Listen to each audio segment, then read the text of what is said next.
brothers and sisters. So I made a post last night about Halloween here in the USA. And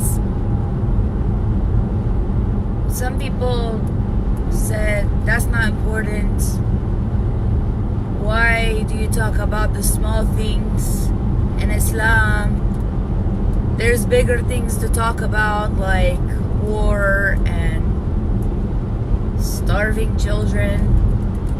And this always seems like no matter what I post or what like a scholar post on their social media or what like a sheikh post, no matter what the topic, if it's not about like war or people dying, no one wants to talk about it. They don't think that it matters in Islam. They don't think that it's a big idea. They don't think it's important enough to talk about.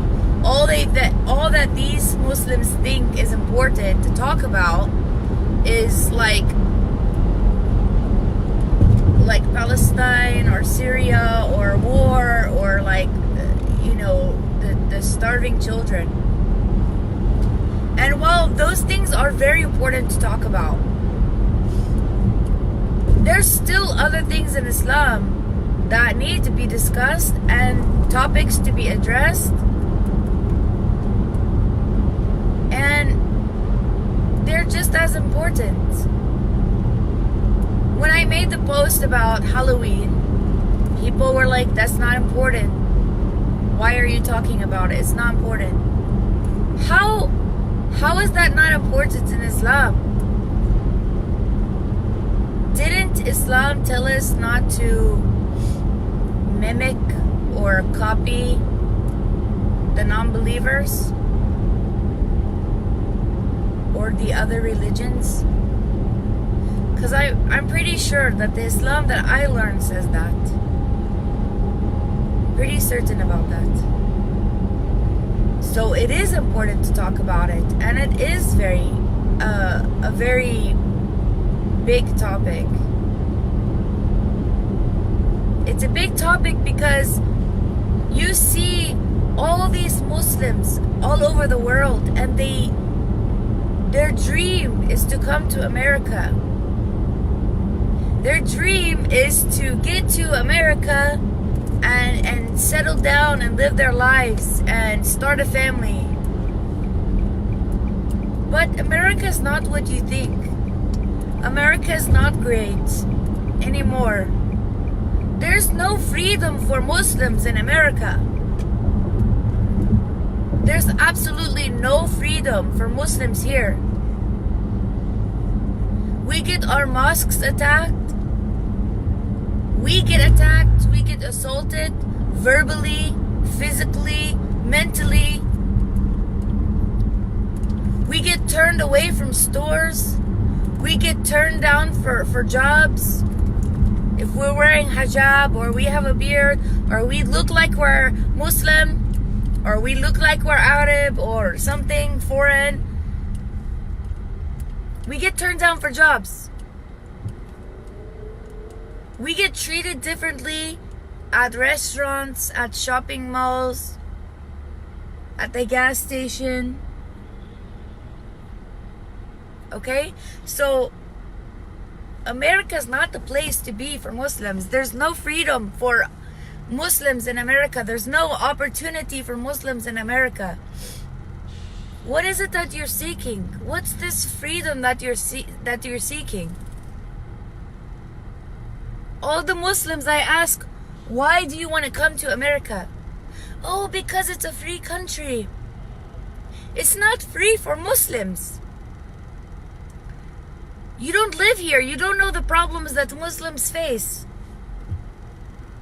And I don't care if you have one or two friends that are Muslim and they say that everything is perfect here. Because let me tell you something. Either they're lying to you, or maybe they're not wearing hijab. Maybe the brother doesn't have a beard, so they don't get the same prejudice that all the other Muslims are getting who do have hijab or niqab or a beard. maybe they're lucky and they live in one of the cities, one of the very few cities in America that are tolerant, and they are open-minded and they are not racist. But these cities are very few and far between. I'm generally speaking for all the US when I say that the US is not a safe place for Muslims. There's no freedom for Muslims in America. And that leads me to the point of my topic, which is I've literally met Muslim families that have come to America to live a better life or whatever. And I've met them like the first week they've arrived. And mashallah, they're coming from Muslim countries. So they're on their deen, right? Not all, but they're on their deen. They're used to being able to live how a Muslim should live freely. They're able, they're used to going to pray while they're out shopping or whatever, stopping by the prayer room, as I talked about in my other video. They're used to wearing their abaya and their hijab because this is normal in a Muslim country, right? So mashallah, they come here, it's their first week in America, and they're so excited. And the women have their hijabs and their abayas, mashallah. The men have their beards, and they're like, we're so excited. We're in America. It took us a long time to get here. And me, I don't want to be negative for them, so I just roll my eyes or something, like, okay, you're gonna see that this place is a prison for Muslims. For Muslims, it's a prison. So fast forward 1 year or 2 years, subhanallah, the women are not wearing abayas. They're not wearing their hijab anymore. The men have cut their beards because they don't like the way Americans look at them when they have beards. Or their work tells them you have to cut your beard because this isn't allowed in America at these jobs.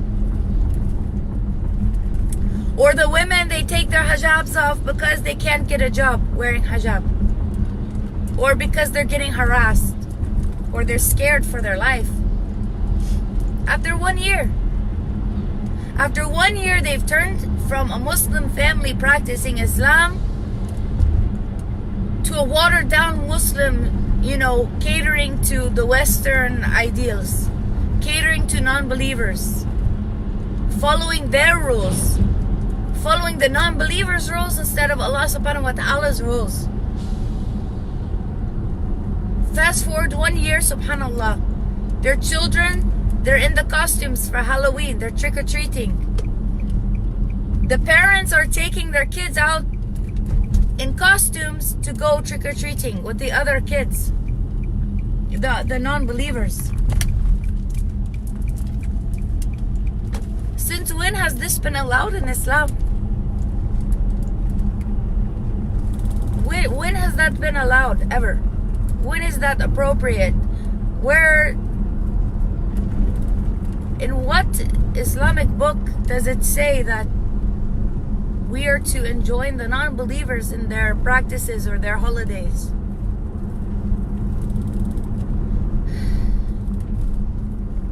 You wouldn't believe how many Muslim parents or Muslim families are taking their children out for Halloween parties, trick-or-treating, Christmas parties.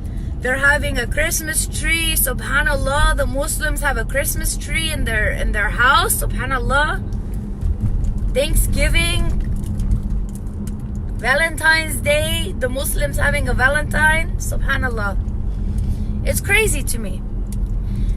So if you see this kind of behavior from your fellow Muslims, you should discourage it. It's not acceptable. It's not allowed. I don't understand why people do this, but it should stop. Okay, I'll see you guys later. Assalamu alaikum.